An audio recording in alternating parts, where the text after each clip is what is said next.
Uma bispa pediu a Donald Trump misericórdia com imigrantes e jovens LGBTQIA+. A gente separou o vídeo aqui para vocês. Let me make one final plea, Mr. President. Millions have put their trust in you. And as you told the nation yesterday, you have felt the providential hand of a loving God.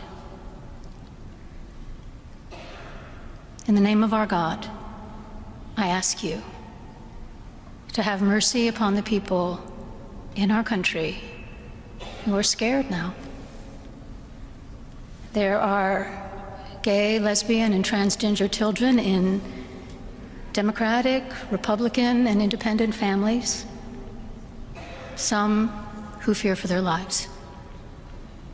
And the people who pick our crops and clean our office buildings, who labor in poultry farms and meat packing plants, who wash the dishes after we eat in restaurants and work the night shifts in hospitals, they may not be citizens or have the proper documentation, but the vast majority of immigrants are not criminals. They pay taxes and are good neighbors. They are faithful members of our churches and mosques, synagogues, wadara, and temples. I ask you to have mercy, Mr. President, on those in our communities whose children fear that their parents will be taken away. Bom, vocês viram aí que ela se dirige ao presidente Trump, porque o presidente estava na missa. Essa é a bispa Marian Edgar Budd. Ela se refere ao presidente que estava acompanhando a missa ou a celebração. Ela é sacerdote anglicana da Igreja Episcopal dos Estados Unidos, se tornou bispa de Washington em 2011, sendo a primeira mulher a assumir o posto. Natural, não é, Casagrande? As promessas de Donald Trump já existiam, ele está tentando concretizá-las a partir de agora, e natural também que surjam resistências na política, como os governadores democratas, que querem garantir o direito ao solo às pessoas nascidas nos Estados Unidos, e de segmentos da sociedade, como a igreja, por exemplo, né, quando se refere a direitos da comunidade LGBTQIA+, de latinos, de imigrantes, enfim. Rafa, e amigos que acompanham a gente aqui no nosso Flow News, vai ser muito mais difícil do que simplesmente ele dar uma canetada e falar, olha, vamos deportar todo esse volume, né? Eu separei aqui um número, só pra gente entender a dimensão do que o Rafa já tinha adiantado pra gente, do processo burocrático que se tem para justamente fazer a deportação dessas pessoas, mas uma projeção ali de um grupo de defesa dos imigrantes, eles projetam um número ainda maior, teria aproximadamente 13 milhões de pessoas em uma situação ilegal. Se confirmado esse número, é um cálculo de aproximadamente 968 bilhões de dólares em pouco mais de 10 anos. Quer dizer, não vai conseguir executar isso de uma forma fácil e prática e rápida como querem os eleitores do Trump. É muito mais do que ele trazer essa assinatura dizendo que agora vai ser dessa forma, ele está jogando um pouco para a plateia, para o público que é o eleitorado dele, mas por outro lado também isso tem um peso muito grande. Isso vai gerar uma polêmica gigantesca, vai trazer uma discussão muito forte em relação ao processo de imigração ali nos Estados Unidos e vai trazer um holofote para algo que ele já defendia. Então assim, algumas pessoas inclusive estão se questionando, estão repercutindo, estão falando, olha, surpresas com a situação.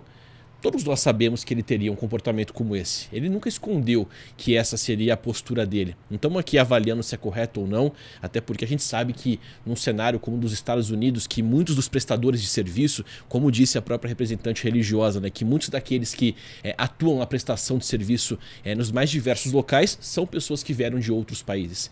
Não são bandidos, nada disso. Mas o sonho americano muitas das vezes acaba frustrando essas pessoas que querem conseguir ter acesso à documentação e muitas das vezes não conseguem, né? E isso acaba gerando um impacto gigantesco. Mas tem aquela que é algo muito triste, né, Rafa? Imigrante sempre vai ser imigrante nos Estados Unidos. A população local sempre vai olhar como portugueses, por exemplo, olham para brasileiros quando vão para lá. E como a gente muitas vezes olha para outros estrangeiros aqui no país. Para bolivianos, venezuelanos, né, que vêm tentar a vida por aqui. Eu fico sempre pensando o seguinte, eu entendo, por um lado, que um país desenvolvido não tem condição de receber tanta gente ao mesmo tempo, precisando das mesmas coisas, né? Você precisa ter o mínimo de organização nesse fluxo para atender minimamente essas pessoas que vieram, afinal de contas, dos seus países atrás de uma vida melhor e não permitir que esse fluxo interminável prejudique o cotidiano das pessoas que vivem naquela determinada... A gente viu o que aconteceu em Roraima. Né? Enquanto houve uma falta de ordem no acesso de venezuelanos aqui para o Brasil, houve degradação em cidades de Roraima. Né? Houve mais violência, houve mais pobreza, enfim, gente passando fome, gente precisando de emprego e tudo mais.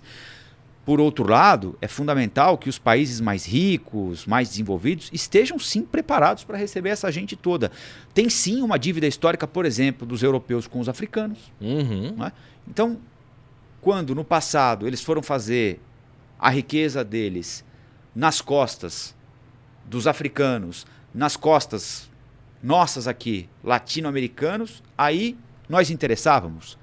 Agora que nós ficamos com muito do resultado daquela exploração, né, sanguinária, queremos buscar uma parte daquilo que é nosso e vida melhor. E vida, muita gente atravessa o oceano para ficar viva, se mete naquelas embarcações bizarras para atravessar o oceano, sair da África e chegar à Europa porque quer viver, porque quer ter o que comer, quer ter a possibilidade de criar seus filhos. Essa gente tem de ser recebida por esses países, de um jeito ou de outro, de maneira ordeira, de maneira adequada, não é? Em contingentes que seja possível estabelecer uma adaptação adequada ao cotidiano daquela região. Mas essas pessoas, elas não se metem num barco para atravessar o oceano com criança porque a vida delas está confortável onde elas estavam. Ninguém faz isso. É só a gente transportar isso para o nosso cotidiano. Algum de nós aqui se meteria num bote para atravessar um mar revolto, viajar, sabe Deus, quantos dias e quantas noites com uma criança no colo, sem saber se vai chegar, sem saber se vai comer, pagando para um pirata te levar para a costa da Itália, se você não está absolutamente em desespero? Você vai atravessar a pé, tentar fugir da ditadura venezuelana pela floresta amazônica para chegar a Roraima, sem saber como vai ser recebido, para onde vai, se vai ter documento, se não vai ter documento, se vão te tratar bem, se vão te tratar mal, porque você só faz isso no auge do desespero.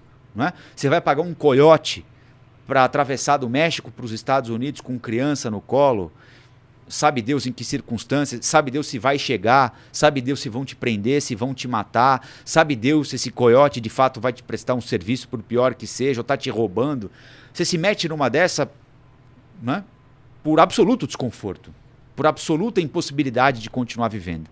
Né? Isso precisa ser levado em consideração. Então acho que, né, há bons argumentos para todo mundo, desde que seja uma discussão razoável. Essa coisa do não presta, não aceito, não queremos, são bandidos, são os responsáveis pela degradação da nossa sociedade. Para fazer a América grande de novo, temos de tirar daqui quem não é imigrante. É uma tremenda de uma hipocrisia, além de uma desumanidade absoluta. Né? Porque de novo, a gente pode ir para a formação dos Estados Unidos, para a formação do Brasil. O que é São Paulo? Se não um ajuntamento de gente que veio do mundo inteiro. Exatamente. São Paulo seria o quê? Né? Se não fossem os japoneses, os alemães, os italianos, os africanos, os senegaleses, os árabes, os libaneses, os iranianos, os coreanos, né? Os baianos, os cearenses, os gaúchos. São Paulo não dá nem para imaginar se São Paulo existiria. Provavelmente existiria, mas de que jeito? Sendo o quê? Não é? Então não sejamos hipócritas. Né? É claro que todo mundo quer ordem, todo mundo quer qualidade de vida para todo mundo, mas é o seguinte, né?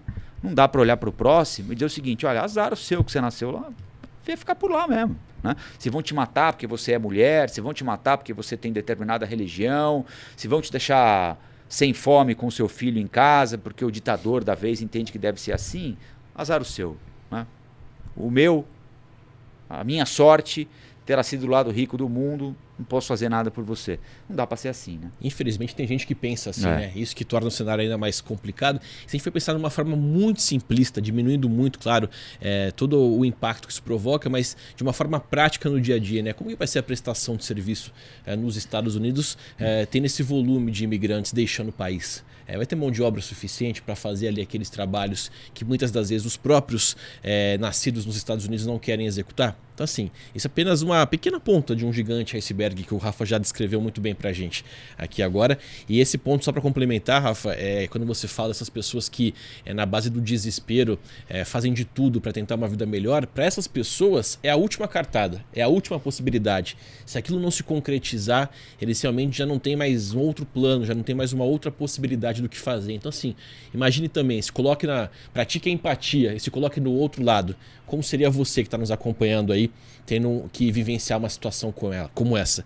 A gente às vezes começa a observar um pouco de longe e não se coloca no lugar das pessoas. Mas deve ser de uma tristeza e de um desespero tão grande que a gente não consegue nem descrever, né? Olá, aqui é o Rafael Colombo. Gostou do que acabou de assistir? Se inscreva no canal Cortes do Flow News para os melhores momentos. Quer acompanhar os nossos programas na íntegra? Então se inscreva no nosso canal oficial Flow News.